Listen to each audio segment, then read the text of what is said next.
Did you hear about the new recycling program in Metropolis? It's called the Daily Can It.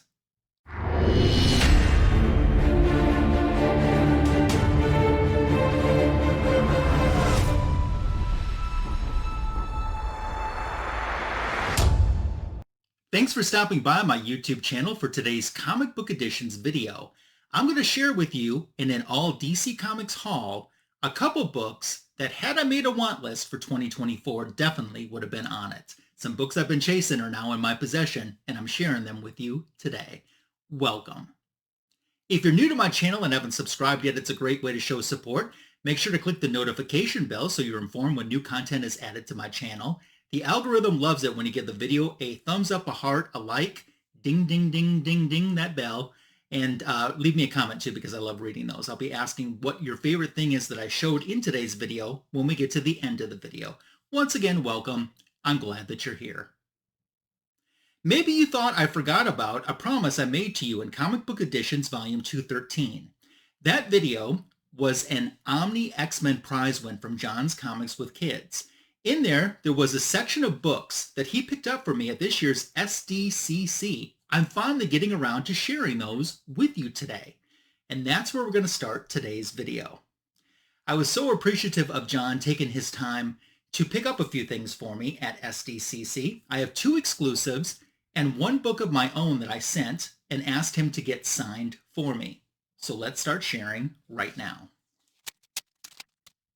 Okay, a brief fast forward mode you're out of, and we're going to start looking at today's haul. I am so beyond stoked to have this.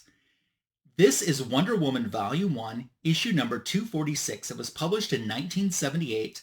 This is my favorite Wonder Woman comic book of all time. It's my favorite Wonder Woman cover of all time. I can't explain why. I love it.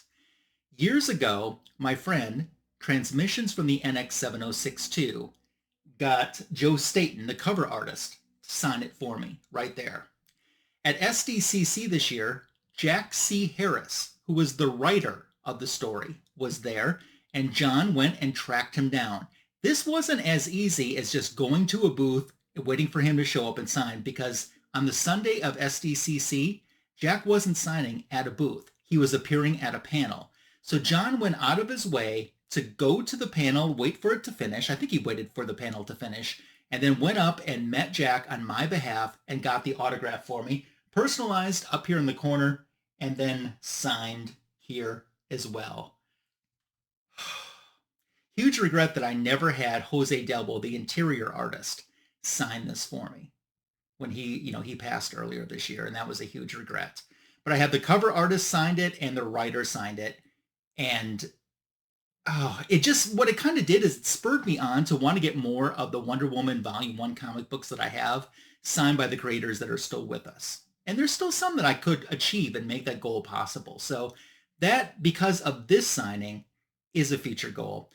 I've communicated a little bit with Jack C. Harris on Facebook. He's been very friendly to me. Certainly appreciate his time. I would love sometime to sit down and just pick his brain about the year that he wrote Wonder Woman.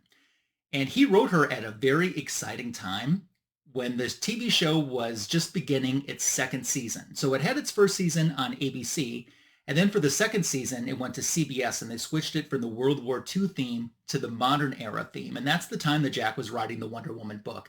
And I'd love to sit down and just go issue by issue with him and see what things he recalls and what thoughts he recalls from that time period. Oh, that would be like a fanboy dream for me. Owning the original art to this would be a fanboy dream. I have been tracking this for a long time. I have found the original art to so many covers before this issue, the issue after and beyond, and never found the original art to this. I've asked Joe Staton if he has it. He said no. I've asked Jack C. Harris if he has it. He said no. I was able to communicate years ago with Jose Delbo's, one of his relatives, his daughter, and I asked her if he had it. No. So I don't know if it's a private collector that just held on to it for decades, because I've been looking for decades, or if it's maybe somehow got destroyed. Ooh, I hate to think that. I do have a really nice recreation of this cover that is so pinpoint accurate. But, there ain't nothing like the real thing, baby. But John, thank you so much for going to get Jack C. Harris's signature on this book for me. As you probably have figured out from what I've said, I have a very sentimental attachment to this book. And being able to have that signature on there meant a lot to me. So thank you so much. And thank you to Jack C. Harris for signing it. Meanwhile, at the convention, as there typically are, there's some exclusives. And the DC Comics booth had an exclusive that I really wanted. This is the Absolute Power issue number 1, Garcia-Lopez foil variant, which is a mouthful. I bought all of the variant covers when they did that Garcia-Lopez themed month a few months back, where they were showing all these different covers with his images from the 1980s DC Comics style guide. And I wanted this to complete the set, but first of all, it's such an amazing image. And I'm not sure if I should be holding it like this or if I should be holding it like this. It doesn't matter which way you hold it, it's still just an amazing image too.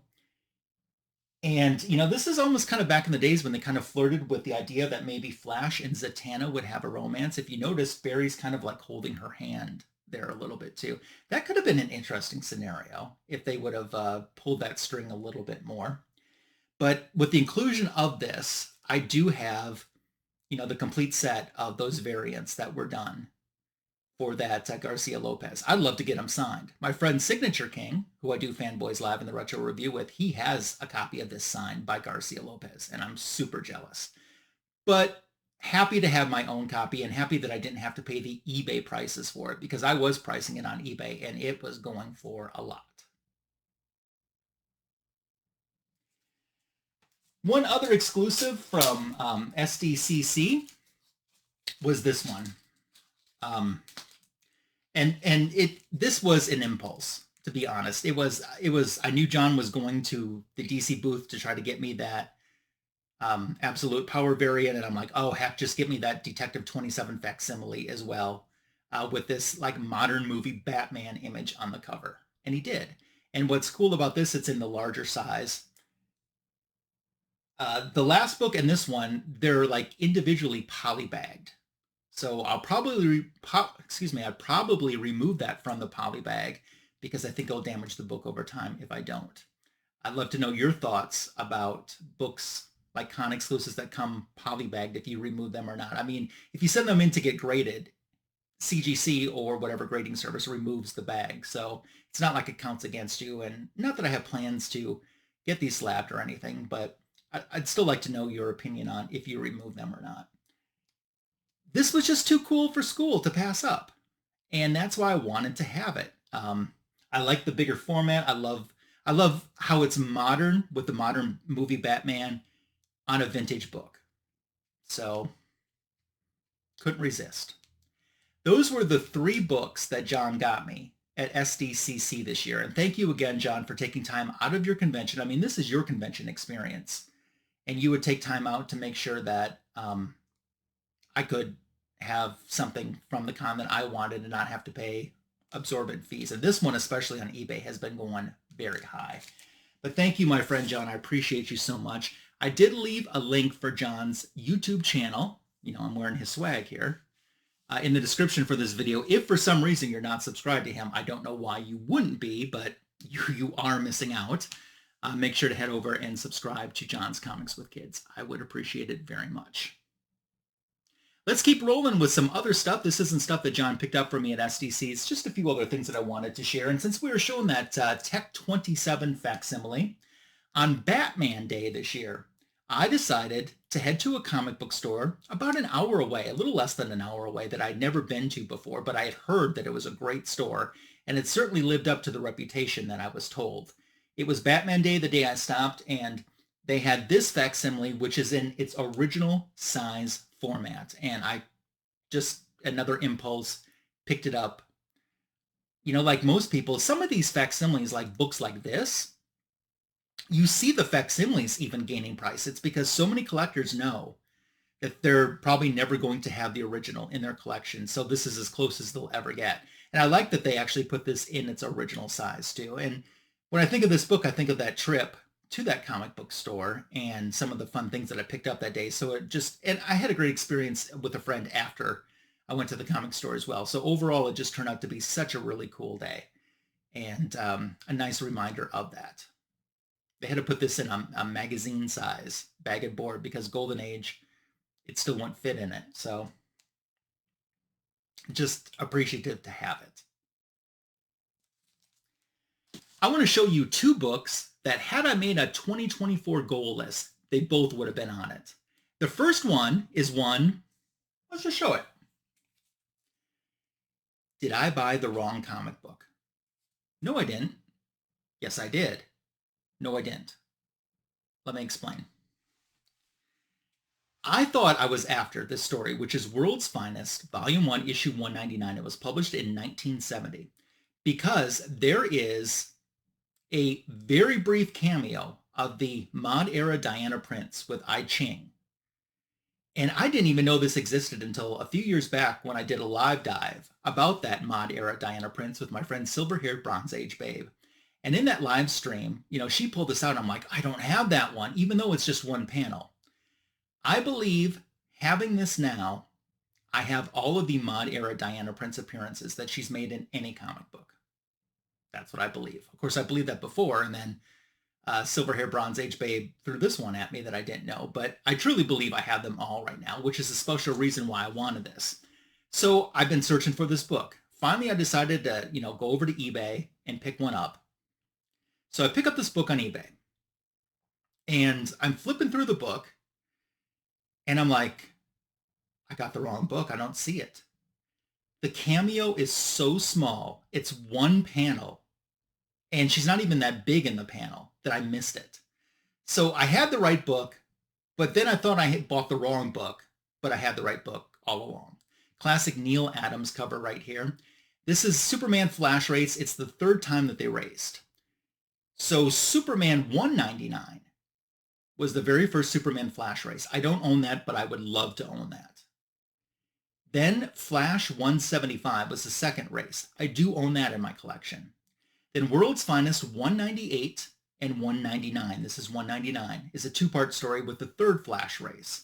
I have 199. I don't have 198. I would like to get it. It's a cool cover too. And I do want to say that I think it's pretty cool that they first raced in Superman 199 and then the third race was in World's Finest 199. I like that 199 connection. The fourth time they raced was in a two-parter DC Comics Presents Issues 1 and Issues 2, which I have both of them in my collection. I also have the big Superman Flash Race Treasury that came out in the late 1970s as well, mid to late 1970s. So I want to get some more of those Superman Flash races, especially the earlier ones, the first one that I'm missing, and then part one of the third one. But I'm happy to have this more so for the Diana Prince reason, to complete that mod era collection and have that complete now. I almost bought this at a comic show earlier this year. It had a lot of chipping on the bottom where the kids are. And I just thought they were asking too much money. My goal was I was kind of hinting around with the seller. I'm like, oh, I kind of like this book, but I don't know. And I was hoping that maybe she would take the hint and drop the price a little bit, and that would have swayed me. But I guess I wasn't giving out enough hints, or she just wasn't interested. But it all worked out in the long run because this is a nicer copy than the one that I was looking at. One more book to share for you today. It would have been on the goal list had I made one. I haven't been talking about it a whole lot, but I am working on my Supergirl run of Adventure Comics when she headlined. This issue, number 381, was published in 1969. This is the first issue with Supergirl as a headliner ever in any comic book, and started that run that went from 381 to, I think, 424 or 425. I think it's 424, though. And that's the run that I'm working on trying to complete. And I have a lot of issues. Still have maybe, 10 to a dozen to go to have them all. I loved this story. This story was so good. Supergirl is investigating this female cat burglar gang that's at this university, and she kind of goes undercover. And there's someone else within the gang she's just getting these familiar feelings with. And she's like, I don't know what it is about this other gang girl, that's all costumed up and hooded up. She's like, but she just reminds me of someone. Story goes on, it gets solved, and then we find out in the end, it was Barbara Gordon. It was Batgirl who was trying to solve the same crime. And Supergirl didn't know that it was Batgirl. And I love that. I just thought that was so cool. I wish all of the adventure comic stories with Supergirl were as good as this issue was. Some of them are really good. And then some of them are what they are. That's the best way to say it, I guess. Key issue, again, just for this reason I talked about, it's the first time Supergirl ever headlined in a solo book. Of course, after she finished her Adventure Comics run, she got her own headlining series that lasted, I think, 10 issues, and then she was merged into Superman family title, along with Superman's girlfriend, Lois Lane, and Superman's pal, Jimmy Olsen. So good. And when I bought this book, because I've been looking at this for a while, I got such a steal on the price, and the condition is so nice. I couldn't believe I ordered it online. I could not believe that I got this book for the price that I got it at. As a matter of fact, like, after I won the bid, I went back like 4 times within the next day and a half or whatever, just checking, did I really win that book? And I did. And I'm like, I won't believe it till I see it. And then it arrived, and it was everything that it was promised to be. And I became happier, as happy as I wanted to be, if not more. So that's it. Very cool. This is another Neal Adams cover, I should add. It is Neal Adams, and let me look at my cheat sheet. Oh, it's Curt Swan and Neal Adams on the cover. So, the masters. Yes. What did you think about the books that I shared in this comic book editions video? Which one was your favorite? Are you searching for any of them? Are you searching for any of them now that I shared that? Let's dialogue about all of that and more in the comment section below. Your comments are welcomed, encouraged, and appreciated. My back issue of the week YouTube short is on my channel right now. Check that out. Let me know what you think about a back issue that I pulled out of my personal comic book collection to share with you. Fanboys Live in the Retro Review with Signature King, Tony Fett, maybe Comic Food 2814, probably not Tim the Comic Collector, although we miss him. Sunday nights, 8:15 p.m. Eastern, 7:15 p.m. Central. Look for that. It's the greatest DC Comics show on YouTube. And of course, speaking of John's Comics with Kids, I do a monthly show with him. It is JLA versus Avengers. So that's all the stuff that you can find me participating in on a regular basis. Thank you for your friendship and support. Thank you for making it to the end of this comic book editions video, and I will catch you soon. Take care.